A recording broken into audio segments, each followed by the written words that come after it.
Welcome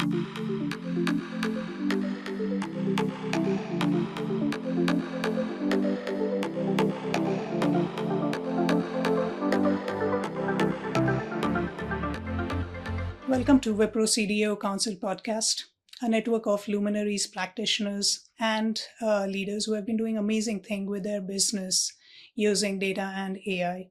I'm your host for today, Tanusree Saha, Strategic Advisory Head for Wipro, and I also chair the CDAO Council. I have a wonderful guest with me today who has been a global thought leader, brings 360-degree view of this space. Welcome, Vikrant Bhan. Thank you for your time today. Thank you, Tanu. Tell us about your journey in Nestlé. Sure. So maybe starting a bit before Nestlé, I started my career actually in the consulting space, but I was always involved in consumer goods companies. So I had a stint in Gillette before it was part of P&G. I had also a stint in Cadbury Schweppes. And that's when I found this amazing role as part of a big journey that Nestlé was embarking many years back. It sounds like decades now. And I was part of this amazing ERP standardization and templatization program that we were doing at Nestle, which was called the GLOBE program. And that's when I started. And I was starting in what we call a zone Asia, Oceania, and Africa. And I spent a lot of years working with lots and lots of markets there. And then in 2017, as advanced analytics was picking up and how it was becoming a key enabler for digital transformation in most of the companies, I was given the opportunity to lead what we call the analytics COE for Nestle. We call it the analytical service lines. And this was a model where we were kind of trying to centralize some of the capabilities where we could do data science, machine learning, and lots of different use cases for our markets, our functions, our categories, and our zones. And that was a great experience because I built a lot of connections in a global role rather than just being in one zone. And through that, I think was a good step for me to get into the next role, which is my current role. And here what I'm doing is I'm the head of analytics, data, and integration. I manage three things, basically. I'm managing all the enterprise platforms on analytics, on integration, on master data management, on AI, automation, etc. I also am delivering the data fabric or the enterprise data for the company. And thirdly, I continue to deliver AI products and services to functions, categories, zones, as well as markets. It's a global organization, and I'm very lucky to have a great team around the world and a very exciting role because, as you can imagine, it's a very hot field right now, lots of challenges, lots of opportunities to help the business.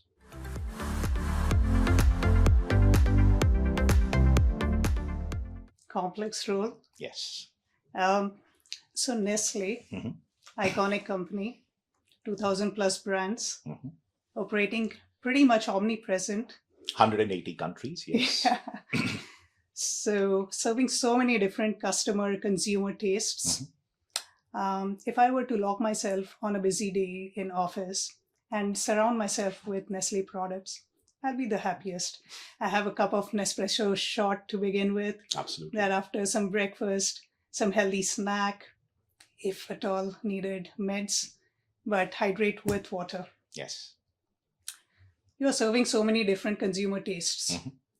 The backbone is data analytics, platforms, and capabilities, which is helping Nestle make better decisions. What are some of the most complex problems that you are solving today, Vikrant? Yeah, maybe going back a 3 or 4 years journey on how we have been working across the value chain, right? Because in this kind of a field, and most likely all my peers in CDAO communities, we're not just working with one function or two functions. We're generally working with every single one of them. So across the value chain, there's been lots and lots of opportunities. But when I started this role, there was a lot of emphasis on really trying to go after the most value-driven use cases. And when I say value-driven use cases, the areas where there was a lot of opportunity to unlock value, because that was kind of the anchor point for us in our data analytics strategy. Yeah, you got to prioritize. And you have to prioritize because you can't start everything at the same time. So a lot of early emphasis on commercial analytics, things like revenue growth management and all the NRM family of use cases like price pack architecture, trade spend optimization, recommendation engines in all the different sales channels, including e-commerce. We also had a big emphasis on marketing. There was a big change happening in marketing from moving from the traditional media to the online media. Today, we are around 70% of our spend on media is in digital. And then generally across the entire marketing spend. So things like marketing ROI analytics and having them always on, and then having the right always on digital media optimization studies was a big emphasis. We also, in the last 3 or 4 years, have put ourselves out there in the industry as wanting to be the leaders on our sustainability agenda. And I think a lot of analytics around sustainability for transparency, but also for optimization. Yeah.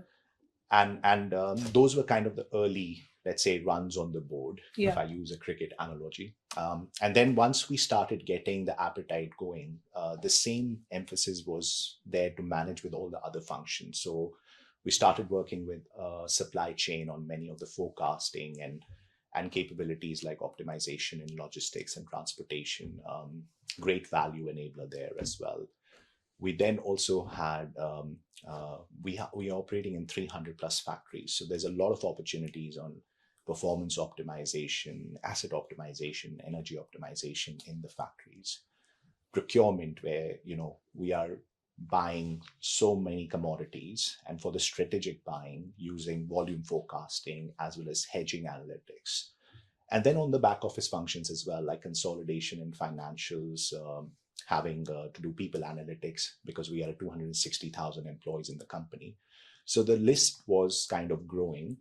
And I think the days are getting busier and busier with scaling many of these programs. Yeah. And I think that's the one difference in Nestlé that we have had is everything we do is with the mindset of how can we scale it across the entire company. Yeah. Because you start small, you start with some innovation hubs and markets, but then once you have cracked the use case, then how do you, leveraging the other backbones of technology and data, are able to scale it across the entire company?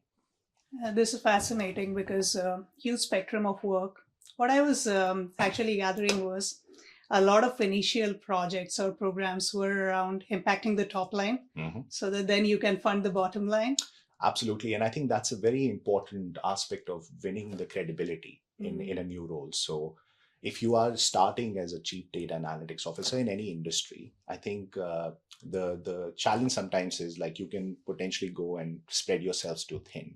So having the focus at the beginning on going after something which will be very easily measurable and impacting the top line, I think is a key learning that I've had, because that actually has helped me in building the credibility with other areas in the value chain as well. And I think you will never have the same levels of maturity across all the different functions or all the different organizational dimensions of your company. So it's quite key to start where you will have a strong sponsorship, a strong top-down mandate, a strong capability and change management that you will actually do derive that value, because it's not just us, it's the whole, it's a team sport. You have to all work together.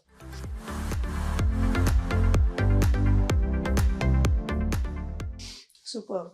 With AI coming in, how things are changing, I would like to kind of delve into that space. AI has arrived and probably has arrived for half a decade, 1 decade now. I've been seeing few trends in the last couple of years, which I just wanted to kind of discuss with you. We started with all these different classical AI models, which were doing the rounds, but the impact was typically point areas. Gen AI came through last year. There was a lot of fun, excitement, euphoria around it, right? And it started bringing in some shape or form some of the work in the classical AI underneath it as well. But now this year has been the year of agentic AI. Yes. And between last year and this year, sometime during the late, let's say Q3-ish, I started seeing that a lot of our clients are experimenting and talking about agentic AI, bringing different classical Gen AI related models and kind of ensuring that there is some kind of orchestration between them under the agentic umbrella. A lot of experimentation, a lot of blueprinting exercise. There's an evolution. How do you see that evolution happening from your lens? I think you're pretty spot on with how you emphasize on the trend. I hate the word classical AI because AI is a big family of different techniques. Finally, we are not here to talk about AI. We're here to talk about the business outcome, right? Um, I think many of the examples that I gave previously were actually AI initiatives, but maybe not generative AI. And honestly, even today in our portfolio, a lot of the value realization is coming from scaling those. However, having said that, when Gen AI started coming, and I think it's a great opportunity because with classical AI, if I use the word, we have been tapping into a lot of structured data, being internal or external. But I think there was an element of knowledge, which for a big company like ours, we have a lot of knowledge that's kind of hidden in people's day-to-day routines and in a plethora of fragmentation that you essentially the have taste around. of what, 7 billion consumers, right? Exactly. And I think that's the big opportunity that we see with Gen AI is how can we unlock that knowledge, right? So the first emphasis in the last couple of years went on actually unlocking that knowledge, right? How can we make life simpler using Gen AI assistants? Okay, but still the lens was very functional. So we started with things like RAG-based solutions on legal chatbots, procurement communities. We had virtual sales assistants. So where we had a solution like a recommendation engine, we started expanding that with a virtual sales assistant and making it even easier for the salespeople to be more effective. We also had areas like content creation, the brand work, the work on our consumer touch points. And we have a great recipe management website within Nestlé, which is a great consumer interlock. And how do we bring more Gen AI over there to assist our consumers? But also many cases in the back office. And I think this was kind of what was happening. And I could see like assistants and some of the older machine learning worlds coming together.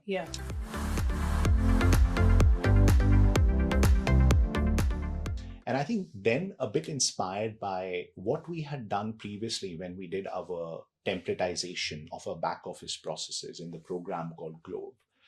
I think as part of what we are now reframing in the company as our enterprise digital transformation, we realize there's a bigger promise to rather not go in the silos of the functions, but look at it from an end-to-end process. Okay. So at this point in the company, we're trying to reformulate what those key end-to-end processes are. Some of them are already well defined. We have all the process steps mapped right down to the activity level. In some areas, we have to maybe do a better job at articulating those ways of working because they might be slightly different in different markets, and we need to standardize those as well.